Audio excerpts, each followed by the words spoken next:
नमस्कार साथियों, एक बार फिर से आपका स्वागत है मेरे चैनल राकेश पूर्विया पर। चलिए हम पढ़ते हैं आज कार्बन और उसके यौगिक का पार्ट 2, जो कि बहुत ही महत्वपूर्ण बिंदु है। चलिए हम समझते हैं। आज हम समझेंगे बहुत ही महत्वपूर्ण H2O में सहसंयोजी आबंध, इसको समझेंगे हम। कल हमने हाइड्रोजन, ऑक्सीजन, नाइट्रोजन के बारे में समझा था। आज हम पढ़ते हैं H2O में सहसंयोजी आबंध कैसा होता है। देखिए हाइड्रोजन कितने हैं? 2, तो मैं 2 हाइड्रोजन लिख देता हूं। ऑक्सीजन 1 है, ये लिख दिया मैंने। हाइड्रोजन का परमाणु क्रमांक 1, ये 1। ऑक्सीजन का परमाणु क्रमांक 8। अब देखिए हाइड्रोजन के लिए मैं क्या लिखता हूं, क्लास बना देता हूं KLMN। पहली क्लास में 2 इलेक्ट्रॉन आते हैं, हाइड्रोजन के पास 1 इलेक्ट्रॉन है, तो यहाँ 1 लिख दो। यहां भी लिखता हूं KLMN, यहां भी मैं 1 इलेक्ट्रॉन कर देता हूं KLMN। K में कितने आते हैं? 2। L में कितने आते हैं? 8। लेकिन ये 8 में से 2 निकाल तो कितने बचे? 6 भरेंगे यहाँ। 6 और 2 8 इलेक्ट्रॉन हो गए। तो ये था परमाणु के जो इलेक्ट्रॉन थे उनको मैंने कोश के अंदर शिफ्ट कर दिया। अब इसकी संयोजी आबंध की मैं संरचना बनाऊंगा, इसको आप देखिएगा। देखिए कैसे बनाऊंगा मैं। 2 हाइड्रोजन है, ये 1 हाइड्रोजन, ये दूसरा हाइड्रोजन। ये हमारे पास क्या है? ऑक्सीजन। ये ले लिया मैंने ऑक्सीजन। हाइड्रोजन के अंतिम क्लास में 1 इलेक्ट्रॉन है, 1 स्टार। इसके भी अंतिम क्लास में 1 इलेक्ट्रॉन है, 1 स्टार। ऑक्सीजन के अंतिम क्लास में कितने इलेक्ट्रॉन है? 6 इलेक्ट्रॉन है। और इसको 8 करने के लिए कितने इलेक्ट्रॉन की आवश्यकता है? 2 इलेक्ट्रॉन की आवश्यकता है। ध्यान दीजिए, इसको 8 करने के लिए कितने इलेक्ट्रॉन की आवश्यकता है? 2 इलेक्ट्रॉन की आवश्यकता है। तो मैं क्या करूंगा, 2 इलेक्ट्रॉन इधर बना दूंगा और बचे हुए 4 इलेक्ट्रॉन 1 2 3 4 यहां लिख दूंगा। ये 6 इलेक्ट्रॉन हो गए इसके अंतिम क्लास के। और इसको जरूरत कितनी 8 करने के लिए? 2। तो मैंने दोनों साइडों पे लिख दिया 1 1 इलेक्ट्रॉन, ये 2 हो गए। अब देखिए ये किस तरह से सहसंयोजी आबंध बनाएगा। देखिए ध्यान से, ये इससे क्रिया करेगा और ये इधर इससे क्रिया करेगा और बनेगा। देखिए आप ध्यान से देखते जाना, ये इधर, ये इधर, ये हाइड्रोजन, ये हाइड्रोजन, ये स्टार और 1 डॉट यहां लिख देंगे। ये स्टार और 1 डॉट यहां लिख देंगे हम। और ये ऊपर वाले इलेक्ट्रॉन यहां लिख देंगे। इस तरह संरचना बन जाएगी। तो आपको समझ में आ गया होगा। अब देखिए मैं इसको और कैसे लिख सकता हूं। H लिखकर 2 इलेक्ट्रॉन दिख रहे हैं तो एक आबंध बनाऊंगा मैं, और यहां ऑक्सीजन लिखूंगा। यहां भी 2 इलेक्ट्रॉन दिख रहे हैं तो एक आबंध बनाऊंगा और यहां हाइड्रोजन लिखूंगा। इस तरह ये किसकी संरचना हो गई? हमारे पानी यानी कि H2O जल का सहसंयोजी आबंध की मैंने संरचना आपके सामने बना दी और आपको ये समझ में भी आ गई होगी। अब मैं इसको हटा देता हूं और नया बिंदु लेता हूं मैं आपके सामने।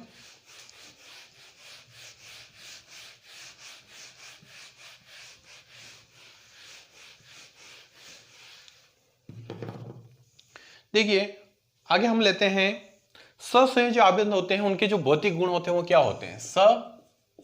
सहसंयोजी आबंध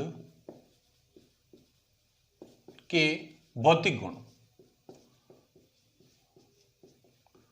बहुत ही महत्वपूर्ण बिंदु है, इसको आप समझें। सहसंयोजी यौगिक जो होते हैं उनमें क्या उनके भौतिक गुण पाए जाते हैं, इसको हम समझेंगे। सबसे पहली बात, सहसंयोजी यौगिक होते हैं उनके गलनांक और क्वथनांक कम होते हैं। गलनांक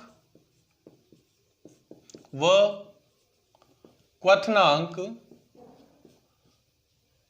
कम होते हैं। सहसंयोजी यौगिकों के गलनांक और क्वथनांक क्या होते हैं? कम होते हैं। बहुत ही कम ऊर्जा चाहिए गलाने के लिए, उबालने के लिए भी बहुत कम ऊर्जा चाहिए। और इनके बीच जो अंतरा अणुक आकर्षण बल होता है वो भी कम होता है। इनके बीच का अंतरा अणुक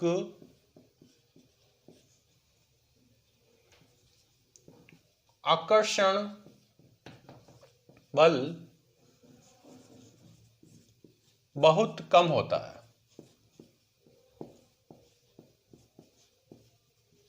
ये हो गया पहला पॉइंट। सेकंड पॉइंट हम लेते हैं स्टूडेंट्स, ये कुचालक प्रवृत्ति के होते हैं। सहसंयोजी यौगिक कौन से होते हैं? कुचालक प्रवृत्ति के होते हैं। इनमें विद्युत का प्रवाह नहीं होता है। तो सहसंयोजी यौगिक कुचालक होते हैं। ये आप याद रखें, सहसंयोजी यौगिक क्या होते हैं? कुचालक होते हैं। क्यों कुचालक होते हैं? क्योंकि जिनके इलेक्ट्रॉनों के बीच में आकर्षण नहीं पाया जाता, इनके इलेक्ट्रॉनों के बीच में आकर्षण नहीं पाया जाता। इस कारण से सहसंयोगी क्या होते हैं, विद्युत के कुचालक होते हैं। यह आपको समझ में आ गया होगा। अगला हम बिंदु लेते हैं कार्बन की प्रकृति। अगला बिंदु मैं लेता हूं, इसको भी आप समझिएगा ध्यान से। कार्बन की प्रकृति, कार्बन की प्रकृति समझते हैं, कार्बन किस तरह का व्यवहार करता है इसको समझते हैं। पहला क्वेश्चन, श्रृंखलन। कार्बन में कौन सी प्रवृत्ति पाई जाती है, श्रृंखलन की प्रवृत्ति पाई जाती है।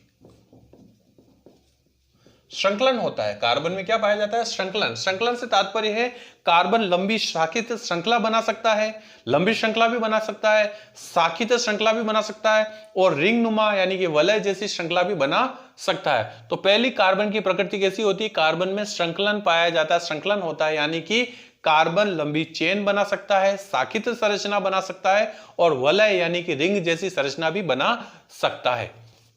सेकंड पॉइंट लेते हैं, संयोजकता।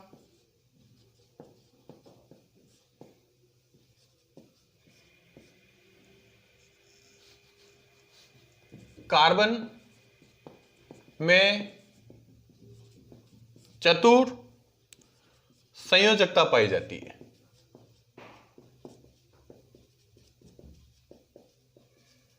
कार्बन में कितनी संयोजकता पाई जाती है, चतुर संयोजकता पाई जाती है, यानी कि कार्बन का जो परमाणु होता है उसमें संयोजकता 4 होती है, यानी कि ये इसको 8 करने के लिए 4 अन्य कार्बन के यौगिक परमाणुओं से ये क्रिया करके 4 इलेक्ट्रॉन को ग्रहण कर लेगा, मतलब उनके साथ साझेदारी कर लेगा। इसलिए याद रखें कार्बन में चतुर संयोजकता पाई जाती है और कार्बन में श्रृंखलन पाया जाता है। कार्बन की क्या होती है, प्रवृत्ति होती है, जो कि ये 2 महत्वपूर्ण बिंदु है, ये आपको याद होने चाहिए। अगली बात करते हैं, बहुत ही महत्वपूर्ण बिंदु, इसको मैं हटा देता हूं साथीगण।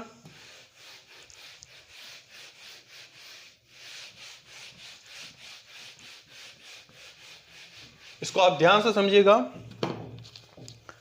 हाइड्रोकार्बन समझा रहा हूं मैं। अगला बिंदु क्या होता है हाइड्रोकार्बन, तो समझिए कार्बन व हाइड्रोजन से बने यौगिक, से बने यौगिक हाइड्रोकार्बन कहलाते हैं। हाइड्रोकार्बन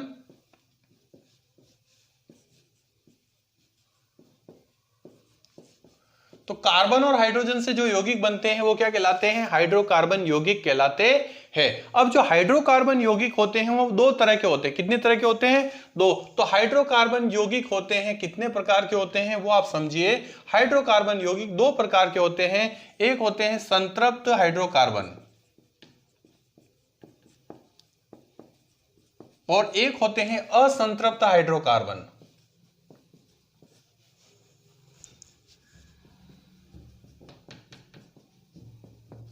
ध्यान समझिए, हाइड्रोकार्बन यौगिक कितने प्रकार के होते हैं, संतृप्त हाइड्रोकार्बन और असंतृप्त हाइड्रोकार्बन, 2 प्रकार के हाइड्रोकार्बन यौगिक होते हैं। अब संतृप्त हाइड्रोकार्बन जो यौगिक होते हैं वो किस प्रकार के होते हैं, वो एल्केन प्रवृत्ति के होते हैं। क्या होते हैं वो, एल्केन होते हैं। एग्जांपल लिखता हूं, संतृप्त हाइड्रोकार्बन एल्केन होते हैं। क्या होते हैं, एल्केन होते हैं। और असंतृप्त हाइड्रोकार्बन 2 प्रकार के होते हैं, एल्कीन और एल्काइन। याद रखें इसको ध्यान से। संतृप्त हाइड्रोकार्बन के एग्जांपल में आता है एल्केन, और असंतृप्त हाइड्रोकार्बन 2 प्रकार के होते हैं, एल्कीन व एल्काइन। संतृप्त हाइड्रोकार्बन जो भी होते हैं उनमें 2 कार्बन के बीच में एकल बंध पाया जाता है। ध्यान से सुनिए आप स्टूडेंट, संतृप्त हाइड्रोकार्बन जो भी होते हैं उनके अंदर 2 कार्बन के बीच में एकल बंध पाया जाता है। लिख देता हूं मैं, 2 कार्बन के मध्य एकल बंध पाया जाता है, एकल बंध पाया जाता है। तो ये आपको समझ में आ गया। और असंतृप्त हाइड्रोकार्बन में जो एल्कीन यौगिक होते हैं, इनमें एल्कीन यौगिकों में इनमें द्विआबंध पाया जाता है, द्विआबंध पाया जाता है। और जो एल्काइन यौगिक होते हैं इनमें 2 कार्बन के मध्य इनमें त्रिआबंध पाया जाता है, त्रिआबंध पाया जाता है। देखिए कैसे, दो कार्बन के मध्य एकल बंध से तात्पर्य, मान लिए दो कार्बन है, इसके बीच में एकल बंध आबंध पाया जाता है, एक डंडा है। और एल्किन में दो कार्बन के मध्य में द्विआबंध, दो डंडे पाए जाते हैं। और एल्काइन में त्रिआबंध के मध्य तीन डंडे दो कार्बन के मध्य पाए जाते हैं। तो एल्केन मैंने बता दिया, एल्किन बता दिया और एल्काइन बता दिया। संतृप्त हाइड्रोकार्बन में एल्केन श्रेणी के यौगिक आते हैं और असंतृप्त हाइड्रोकार्बन में एल्किन व एल्काइन श्रेणी के यौगिक आते हैं। अब जो एल्केन होते हैं उनके लिए, इनके एल्केन के जितने भी यौगिक होते हैं उनके लिए कौन सा फॉर्मूला यूज किया जाता है वो आपको समझना है। तो एल्किन श्रेणी का सूत्र, एल्केन श्रेणी का सूत्र। अब एल्केन श्रेणी का सूत्र क्या होता है, इसको आप याद रखें, CnH2n+2। ये एल्केन श्रेणी के जितने भी आपको यौगिक निकालने हो इस सूत्र से निकल जाएंगे, मैं आगे बताऊंगा आपको। तो ये सूत्र याद रखना है, एल्केन श्रेणी का सूत्र होता है CnH2n+2। ये एल्केन श्रेणी का सूत्र होता है। अब आते हैं एल्किन श्रेणी का सूत्र, बता देता हूं मैं। एल्किन श्रेणी का क्या सूत्र होता है, CnH2n।